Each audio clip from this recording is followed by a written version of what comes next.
चुनावी जंग अब अपने सबसे अहम पड़ाव पर पहुंच गई है। आज शाम प्रचार थम जाएगा और इसके बाद जनता का फैसला ही उम्मीदवारों की किस्मत लिखेगा। आखिरी दिन सभी दलों ने पूरी ताकत झोंक दी है। सवाल यही कि क्या भाजपा अपनी सीट बचाएगी या महागठबंधन बड़ा उलटफेर करेगा। क्या कुछ खबरें निकल कर आई है, जानिए हमारे साथ विस्तार से। नमस्कार, एक न्यूज़ 24 देख रहे हैं आप और मैं हूं आपसे ब्यूटी। पटना की बांकीपुर विधानसभा सीट पर होने वाले उपचुनाव को लेकर राजनीतिक माहौल पूरी तरह से गरमाई हुई है। 30 जुलाई को यानी कि कल होने वाले मतदान से पहले आज यानी 29 जुलाई को चुनाव प्रचार का अंतिम दिन है।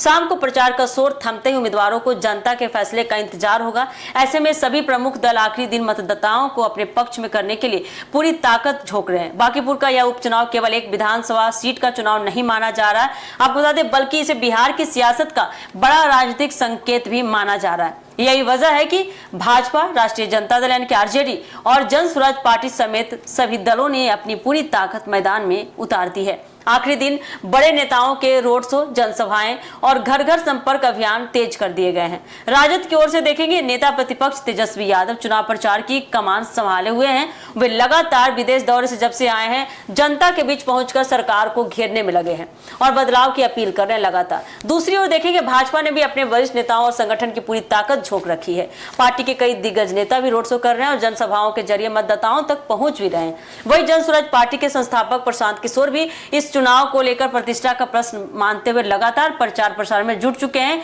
इस उपचुनाव में कुल 25 उम्मीदवार अपनी किस्मत आजमा रहे हैं। हालांकि मुकाबला मुख्य रूप से भाजपा, राजद और जन स्वराज के बीच माना जा रहा है। चुनाव आयोग के अनुसार इस सीट पर करीब 3.79 लाख मतदाता अपने मताधिकार का प्रयोग करेंगे। इनमें बड़ी संख्या में युवा और महिला मतदाता भी शामिल है। उनकी भूमिका इस बार बेहद अहम मानी जा रही है। मतदान को शांतिपूर्ण और निष्पक्ष बनाने के लिए प्रशासन ने व्यापक सुरक्षा व्यवस्था की है। पूरे विधानसभा क्षेत्र में 422 मतदान केंद्र बनाए गए हैं। हर मतदान केंद्र पर वेबकास्टिंग और लाइव स्ट्रीमिंग की व्यवस्था की गई है ताकि मतदान प्रक्रिया की हर गतिविधि पर लगातार नजर रखी जाए। केंद्रीय अर्धसैनिक बल यानी कि सीएपीएफ की 14 कंपनियां भी तैनात की गई है। संवेदनशील और अति संवेदनशील बूथों पर अतिरिक्त सुरक्षा बलों की निगरानी रहेगी। चुनाव आयोग ने मतदान से पहले सभी अधिकारियों को निष्पक्ष और पारदर्शी मतदान सुनिश्चित करने के निर्देश दिए हैं। साथ ही मतदाताओं से भी बिना किसी दबाव और प्रलोभन के मतदान करने की अपील की गई है। मतदान केंद्रों पर सुरक्षा, पेयजल, चिकित्सा सहायता और अन्य आवश्यक सुविधाओं को भी व्यवस्थित की गई है।